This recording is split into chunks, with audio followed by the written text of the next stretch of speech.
terkasih, firman Tuhan yang menjadi renungan bagi kita di pagi hari ini diambil dari 1 Tesalonika ayat pasal yang kedua, 1 Tesalonika 2. Kita akan baca mulai dari ayat yang kedua sampai dengan ayat yang keempat, dan fokus kita nanti adalah ayat yang keempat. 1 Tesalonika 2 ayat 2 sampai 4. Demikianlah firman Tuhan.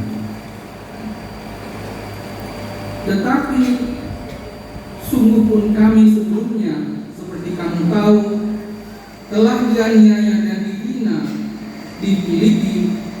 Namun dengan pertolongan Allah kita, kami beroleh keberanian untuk memberitakan Injil Allah kepada kamu dalam perjuangan yang berat. Sebab nasihat kami tidak lahir dari kesesatan atau dari maksud yang tidak murni, dan juga tidak disertai tipu daya.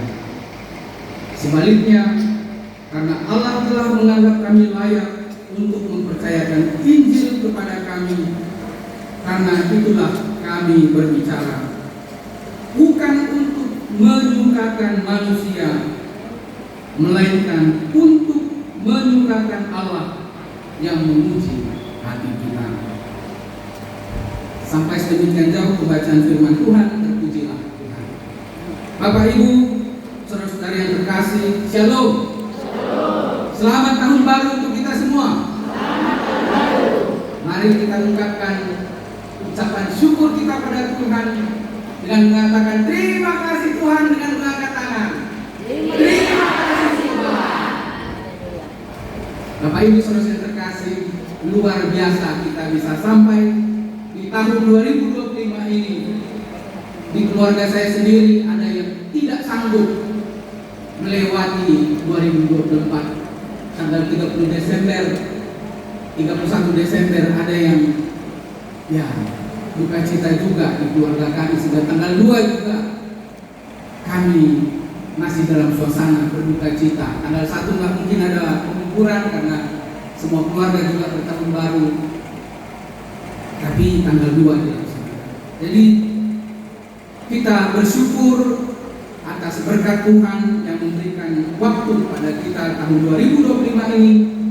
Terlebih lagi firman Tuhan yang telah kita dengar mengingatkan kita di tahun 2025 ini, agar kita semua, kamu orang tua kami, Bolang Nini, opung kami semua, dan kami yang masih muda ini, marilah kita fokus untuk berbicara menyukakan Allah, bukan untuk menyukakan manusia. Kenapa kira-kira kita selalu ingin maunya kita disukai, orang juga yang mau dekat dengan kita yang kita sukai lah. Tapi hari ini kita diajar untuk berbicara menyukakan. Karena apa? Karena kalau kita menyukakan Allah, pasti secara objektif pasti menyukakan manusia.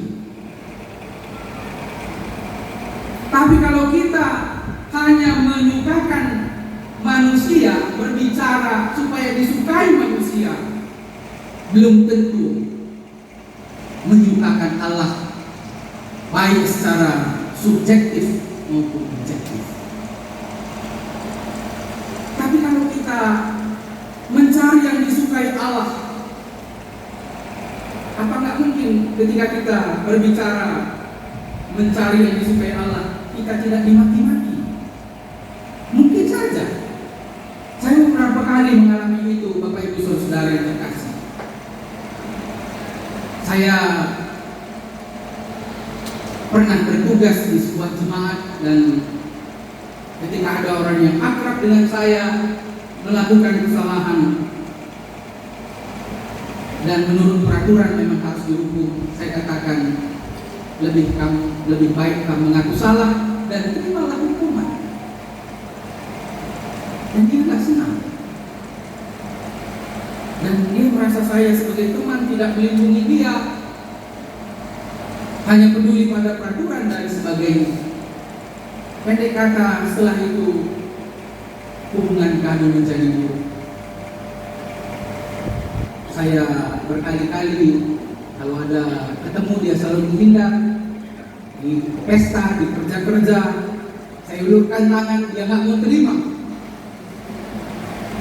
Tapi 2 tahun kemudian Bapak Ibu Saudara terkasih, dia sendiri datang pada saya. Dia mengulurkan tangannya.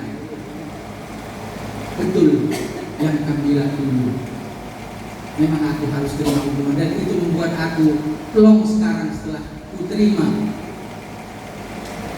hukuman itu, ku terima sanksi dari gereja. Terima kasih buat itu. Jadi Bapak Ibu Saudara terkasih, kalau kita mencari yang disukai Allah, mungkin kita dalam tanda kutip dibenci oleh manusia. Tapi sedikit demi sedikit Tuhan pasti mengetuk pintu hatinya, sehingga pada saatnya dia juga suka tidak suka akan mengakui betul juga yang dia bilang. Bapak Ibu Saudara terkasih, dalam hidup ini kita mungkin disalahpahami, kita mungkin difitnah, kita mungkin tidak dimengerti. Seperti tadi saya diperkenalkan, saya pendeta, tapi memang ditugaskan gereja di bidang uang. Dan itu pendeta itu matre. Masa pendeta ngurusin uang? Bapak Ibu Saudara terkasih, itu hinaan cercaan saya terima. Karena apa? Karena saya mengelola uang justru untuk menolong, membantu orang kecil. Tapi dicap saya nggak apa-apa. Karena apa? Nehemia 13 ayat 2, Tuhan mengatakan, Tuhan sanggup mengubah kutuk menjadi berkat. Kita dihina orang, kita direndahkan orang, kita disalahpahami orang, haleluya. Kita direndahkan manusia, tapi Tuhan mengangkat kita. Jadi tidak perlu kita khawatir, oh nanti kalau aku ngomong si anu tersinggung. Ya jangan pula kita memang sengaja membuat orang sakit hati, gitu ya. Tapi sejauh pergumulan kita dengan Tuhan, ini yang terbaik yang harus kukatakan. Kukatakanlah kebenaran. Ketika memang kita harus menyampaikan sesuatu yang pahit, kalau ada yang nggak benar, memang harus kita katakan nggak benar. Dan mungkin ada orang yang nggak senang, haleluya kalau kita disalahpahami. 1 Petrus 4 ayat 14, Tuhan mengingatkan kita, berbahagialah kamu jikalau kamu dinista karena nama. Jadi jangan kita takut menyatakan kebenaran, jangan kita takut disalahpahami. Mungkin kita disalahpahami sehari, 2 hari, 2 tahun, tapi Tuhan akan memberikan pengertian pada orang yang kita kasihi tersebut sekalipun berbeda dengan kita, sehingga dia juga akan bisa menerima firman Tuhan. Yang bahaya adalah ketika kawan kita sudah salah, tapi kita diam-diam, itu sebenarnya kita bukan mengasihi teman kita, kita menjerumuskan dia ke dalam jurang kekelaman. Jadi Bapak Ibu Saudara terkasih, kalau hari ini kita diundang Tuhan untuk berbicara menyukakan hati Dia, sebagaimana Rasul Paulus dan juga Silwanus dalam pembacaan kita beserta dengan Timotius, di dalam pelayanannya mereka sering dianiaya, mereka sering disalahpahami, mereka dipandang rendah, mereka dinista. Manusia boleh merendahkan Rasul Paulus, tapi karena Rasul Paulus menyukakan hati Allah, sejuta cara Allah mengangkatkan dia.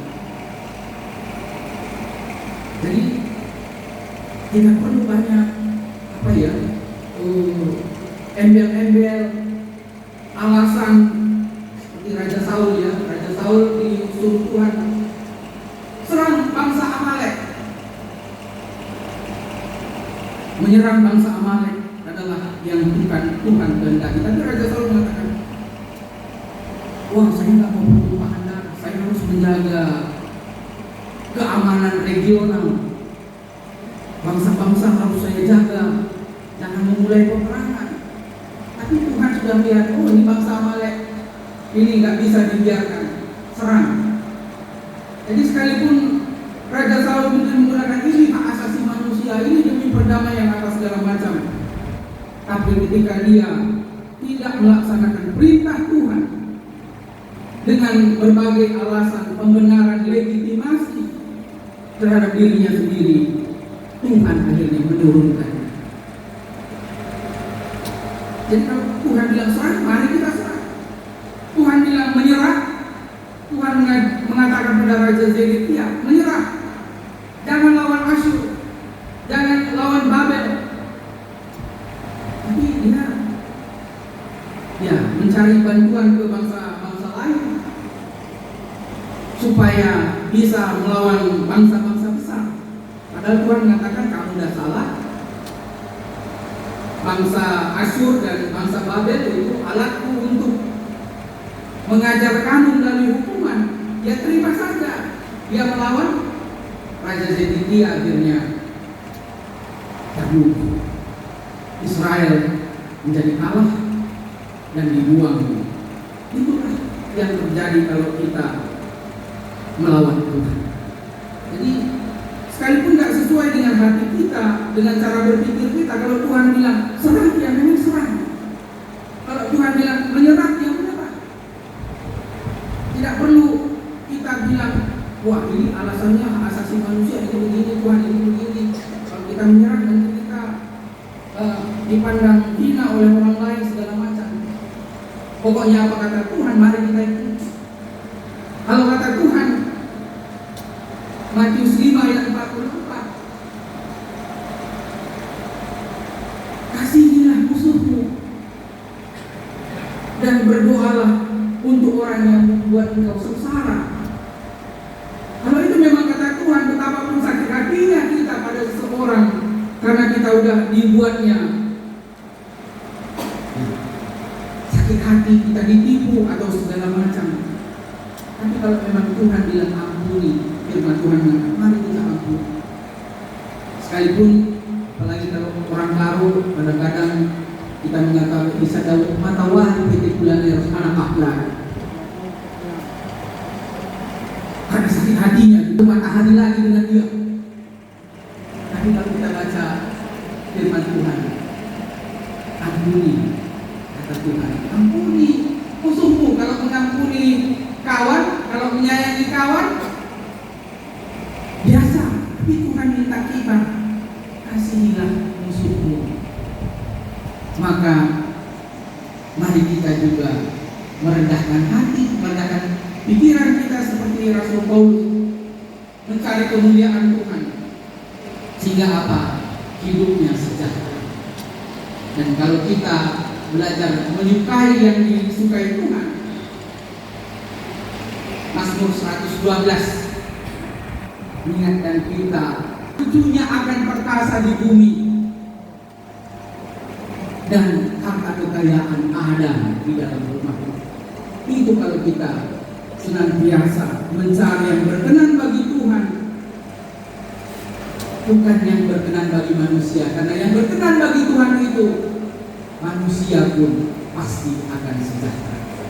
Jadi terpuji nama Tuhan. Haleluya Bapak Ibu.